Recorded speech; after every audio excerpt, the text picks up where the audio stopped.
story appears ordinary until you see the core side of it. And what you're looking for is the story behind the news. We bring it to you from Lagos, the commercial capital of Nigeria. Giving you all sides and political stories round the clock. Every detail from the start line to the final whistle. CoreTV News, expanding your view.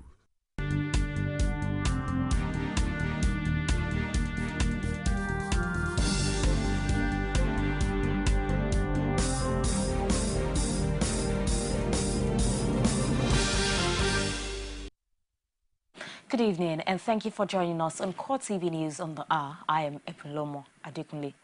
A member of the Senate from Imo State has admitted that the lawmakers were hasty in castigating the Imo State government over an alleged plan to issue ID cards to Northerners. Hope Uzodimma told State House correspondents that an investigation should have been done before a decision was taken. We have no reason not to believe what he has said, and there is no discriminatory policy. That is very important because of our national interest and unity. We don't have to discriminate about people residing wherever they want to reside in Nigeria. Once you are a citizen of this country, you are qualified, you are eligible, you are free under the law to decide to settle in any part of the country and go about your businesses without fear of molestation. So on that note, I think we've put that behind us because at the end of the day, it is very clear that nobody is going to intimidate anybody or discriminate against anybody. However, the rumor making rounds that some people or some state governments under the indigenship law trying to also discriminate should be looked into so that what is good for the Gandas will also be good for the goose. The Osun State chapter of the All Progressives Congress has accused the People's Democratic Party governorship candidate, Iola Omishore, of employing services of a mass suspected terrorist in his campaign trail with the intention of intimidating the electorate. The APC says Omishore was spotted during his campaign trail closely guarded by the armed suspected terrorists. The party noted that while President Goodluck Jonathan was fighting terrorists in the north with Nigerian soldiers, his party man was hiding behind security cover to intimidate the electorate. The APC, in a statement, called for a full-scale investigation by the security agencies into Omishore's use of masked armed guards. The party also says it heard on good authority that the PDP had brought in bales of fake police uniforms with substantial arms into the state with the intention of replicating the scenario of Ekiti State. The APC added that Nigeria and the democratic process are in terrible times as the August 9 election approaches. According to the APC, the theme of Omishore's campaign so far has been arrangement has already been made to remove Aregbesola from office no matter what he is doing. The last may not have been heard of the twists and turns aftermath the recently concluded Ekiti governorship election. A Lagos-based lawyer, Bosun Oshifora, in an interview with CoreTV News, described turn around in the reaction of the APC to the outcome of the election after Governor Kayode Fayemi considered defeat as baseless, especially as it concerns the tribunal. Sincerely, I have a lot of regard for the APC, but what they're trying to bring up to the election petition tribunal, well, I don't want to say much, but I think they can look for something better than some of these things. Fundamental right of supporters were breached. The court is there. It's not the tribunal that is going to look into your right being breached. You are a citizen of Nigeria. You have a right to go to court once your right has been infringed upon. So those kind of things don't bother on election. I said, well, fine, maybe it was prelude to the election, but I don't think that will be a ground for going to the tribunal. He reminded the nation's leading opposition party and others against the federal government over the heavily militarized atmosphere of the state before and during the election that the developments could be justified by antecedents and current insecurity around the country. If the incumbent had won, I don't think we will be saying all this. So it's natural for politicians to cry wolf where there's none. All right, so I don't see any form of intimidation. All they've said is that some of our people were not allowed in, their own people were on ground. Did that affect the result? How can you prove it? Until they come up with claims that, okay, fine, the military presence did not allow our people to come out. If maybe we had in a local government, you had PDP 10,000, APC 0, then you know that something happened, but when you have 10,000, then 9,500 of your people came out, and you say military presence, were they coming out to fight the military or what? I mean, no, we could come up with better things. Hook up with Nifemi Oguntoye on our next edition of the Judiciary Today for details of the interview. Following directives of the Adamawa State House of Assembly, the acting judge of the state, Ambrose Mamadi, has approved the appointment of a 7-man panel to investigate allegations of gross financial misconduct levied against Governor Murtala Nyako and his deputy, Bala Nglari. The panel has been given 7 days from the day of swearing in to investigate the allegations of financial gross misconduct against the governor and his deputy. Buba Kaigama will be leading the committee as chairman, while Laraba Hassan, Njida Kito, and Joshua Abu will serve as members. Others include Binanu Estin, Saad Lawan, and Estin Gapsiso. The swearing-in date will be communicated later. If found guilty of the 20-point allegations of financial fraud and mismanagement, the lawmakers will proceed with the impeachment move on the governor and his deputy. More reactions have been trailing the proposed creation of 18 states endorsed by the National Conference in Nigeria. A legal practitioner, Lekon Alabi, condemns the action by the National Conference, saying they do not have the power to create states. The power to create states squarely lies in the National Assembly. I believe that the creation of state is not our need now. Our need is how to make the state that you have already had to be viable, so that the state will not go to Abuja every month at the end of the month to collect their peanut to run the state. And I believe that the purpose of the creation of state is to serve as a conduit pipe for the satellite of the custodian of power to manipulate the resources of the state. Achike Chude, a public affairs analyst, also believes that the creation of states is not what Nigeria needs now. I think that the National Assembly is not in sync with reality, and they are not in sync with the mood of the nation, and they are also not in sync with what would appear to be the groundswell of opinion in the country. So I do not think it's a very good position taken by the National Conference. It just clearly tells you that some of these people are not in sync with the rest of the country, and like I said, the mood of the nation. Delegates at the National Conference have made a recommendation for an additional 18 states to be created. If that is done, Nigeria would end up having 54 states. But not many people in Abuja are comfortable with the position of the National Conference, as Pius Samuel reports. The clamor for the creation of more states is not new in Nigeria, but the National Assembly had over the years been reluctant to push it through. And now that the National Conference has recommended it, the move is generating mixed reactions in the polity. Some Nigerians say security should be taken care of first before state creation, while others are of the opinion that it will bring democracy and development closer to the people. It is a welcome development to this country. When I read it this morning, my thoughts go to the splitting of this country, because if definitely we are going to have 18 countries, the back end of it shows that maybe the country may be divided. That's my opinion. So I think, to me, I'm not in support of 18. There should be additional, not up to 18. If they can zone it based on the geopolitical zone, maybe 2 to 1 in each state, is a welcome development. But up to 18, my thought towards it is after that, it may lead to the division of this country. I don't think creating of state, of additional states, is important as having peace in this country. What I want is peace, and let the people our administrators, the people in government, let them do the right thing. If you give me what is due to me, I may not need to agitate for any extra states. My own fear is some states might not have the revenue generation and they will fall back again to the federal government revenue. That is only my fear. I'm in support of giving Southeast more one state so that the whole geopolitical zones will be equal. This woman is quite emphatic in her opposition to additional states.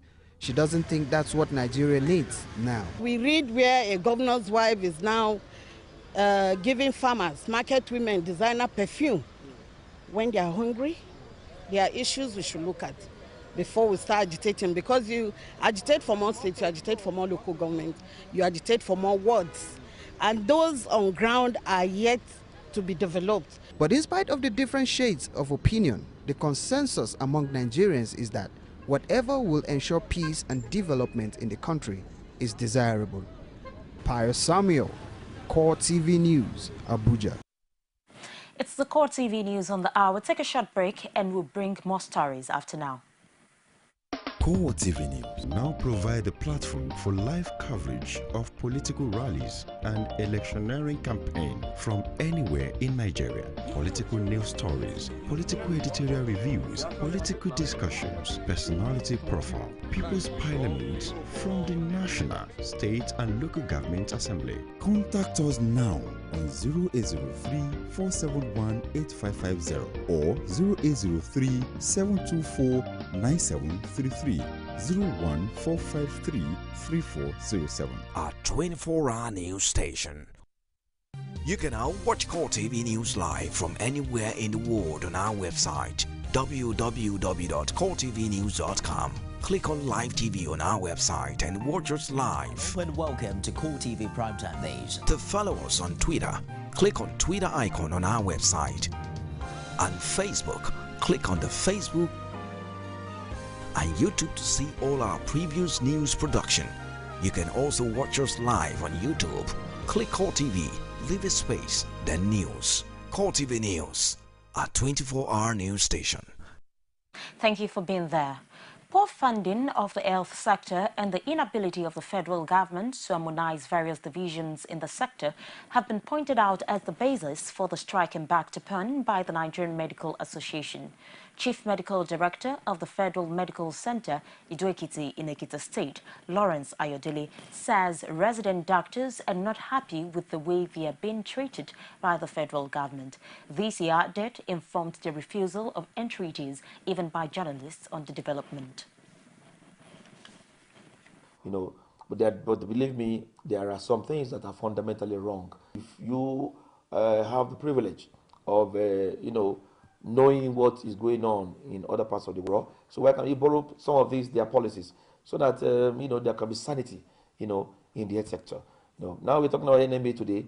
Tomorrow is going to be Joesu, and next tomorrow is going to be another one. So when are we going to get out of this? I think government will have to, go back to the drawing board and see what can be done, to harmonize, the health sector and even some other non-health sectors.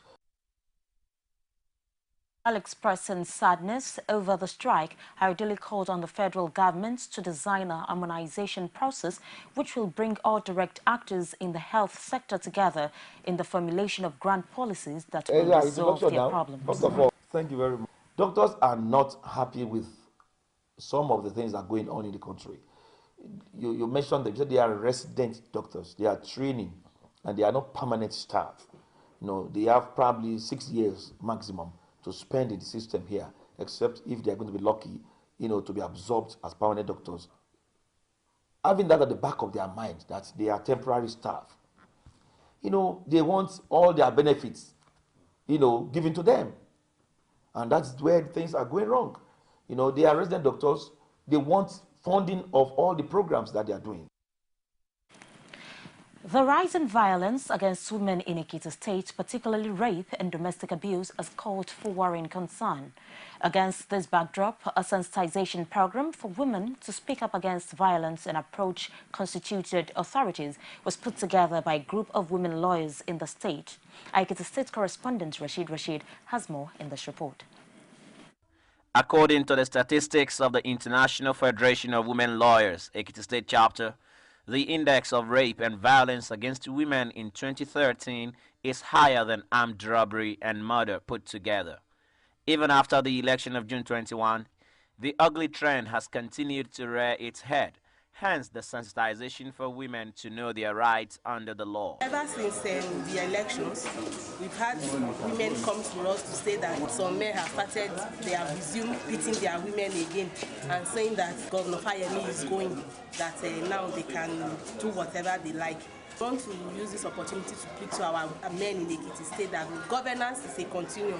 I want to especially appeal to them that if there's anything that Governor Fayemi has done, is to make sure that everything he did was done within the legal framework. As a woman who has seen it all, the former president of National Council for Women's Societies, Nike Obatayo, admonished women to approach the court in the face of any violence. She added that the court is meant to settle matter and not to aggravate it. The last resort is the court. Because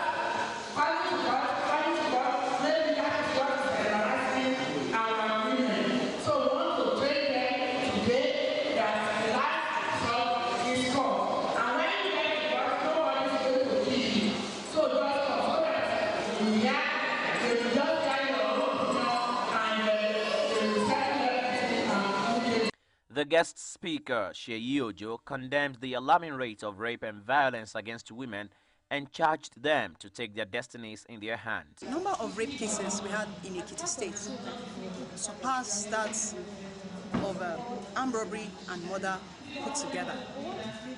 And this is a very alarming number. Women are being offended against day in, day out in our society. And it is high time we should all come out to speak against this. It is high time we should fight it. We should say no. Women should not be predated upon.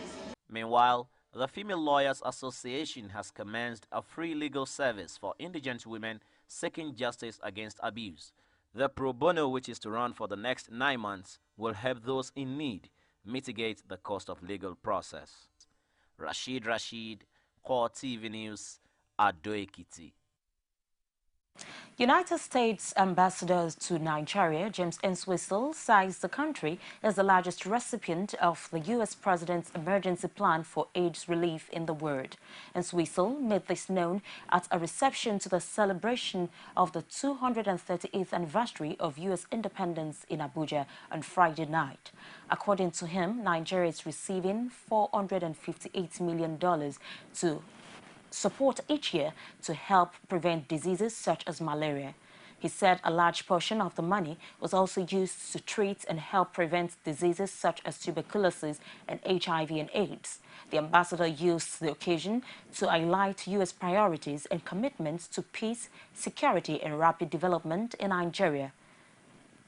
He said the strong presence of the U.S. Agency for International Development in Nigeria had yielded positive results, particularly in the area of infrastructure and agriculture.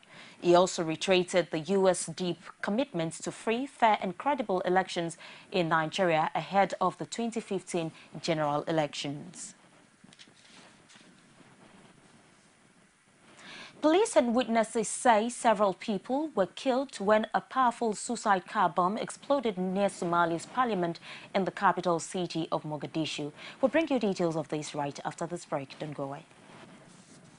CoreTV News presents a platform with presence in over 30 states of the Federation. The show to be had.